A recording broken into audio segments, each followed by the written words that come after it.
You may have heard of the $1 million Banksy painting that was shredded at auction right after it sold.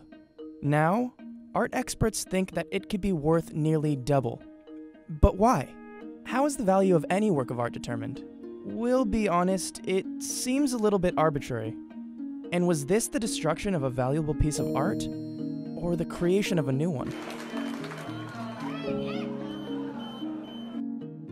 On October 5th, 2018, Sotheby's in London auctioned off a framed girl with balloon painting. The Banksy piece was valued at approximately £200,000 to £300,000. At the auction, the painting sold for £860,000, plus Sotheby's commission, making the total an impressive £1,042,000. That's about $1.4 million. As the hammer fell, an alarm sounded from the frame and the painting spontaneously shredded. After the auction, Banksy took to Instagram to reveal that he himself had built the shredder into the frame. This type of stunt is pretty typical of Banksy, but apparently this one did not go exactly as planned. Nearly 2 weeks later, Banksy posted a second video showing that the shredder had malfunctioned.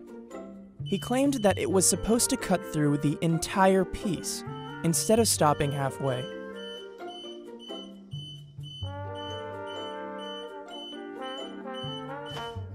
So what makes this such a historical moment in the art world? We asked Danielle Rahm, the managing director of New York Fine Art Appraisers and senior member of the American Society of Appraisers. The stunt that Banksy pulled at the auction was brilliant in both conception and execution. The most captivating thing about this story is how easy it is to understand. It has become really this viral talking point for everybody about the meaning of art and the meaning of money and capitalism, and it's become such a larger issue than just the painting itself being shredded. The piece has since been renamed Love is in the Bin. But how much is this piece actually worth now? There's been a lot of talk about whether he actually destroyed art or created it, and I'm in the school that he created it. It was essentially performance art in execution. And then on top of that performance art, it made a new conceptual piece of art and even got a new title. Love is in the Bin is definitely one of Banksy's most iconic images at this point.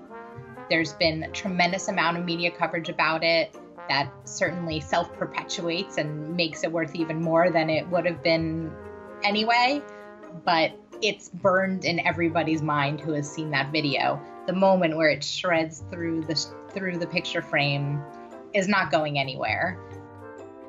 I would say that if this was to go up for auction again, it would bring significantly more than it did the first time, possibly over twice the amount. And how is the value of a piece determined? Danielle told us that art appraisers try to examine each piece in person. They look at the physical condition to see how much it's worth. Then they research the piece and compare it to similar works that have sold recently in order to place a value on it. Since the news broke, art collectors have flocked to art brokers, asking whether or not they should shred their own authentic Banksy pieces. According to myartbroker.com, a website that resells Banksy artwork, one person even went through with it and shredded an unsigned mint Banksy print worth £40,000, hoping it would then be worth double. However, the destruction of the piece allegedly reduced its value to only £1 single pound. If you own a Banksy print, my recommendation is not to shred it. Banksy, as an artist, has the right to disavow any work that's been damaged, altered, or mutilated beyond his original intent. So he can shred the work and he can create a new work out of it, but someone else trying it at home is not going to have as much luck. The person who was the successful bidder on this Banksy piece lucked out. Not only did she get the Banksy, but she got the Banksy. She got the media hype around her piece. It's definitely going to sell for more down the line. And I think that when it's hanging in her wall and someone walks in, they'll know exactly what it is. Whenever that painting resurfaces again, it's going to be an exciting moment.